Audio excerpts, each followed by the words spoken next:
What's missing? His ears. He lost his mommy, and his mom wasn't able to help him find food or keep him warm. So when the snows came, he lost his ears to frostbite.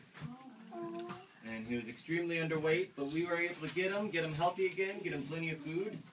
And he's doing healthy now. He's doing well. Look at eating. Look, he did it.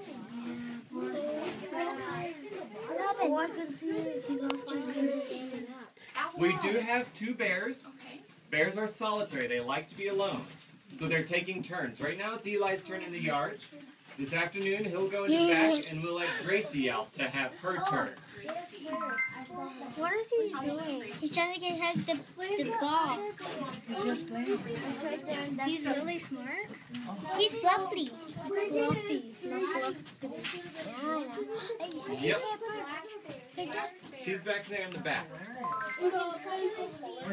Alright, so once you've had a chance to see him, come on down here.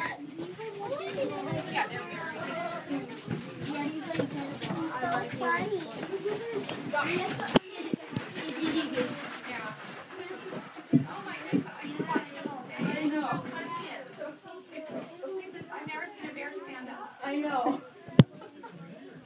Isn't it? Yeah.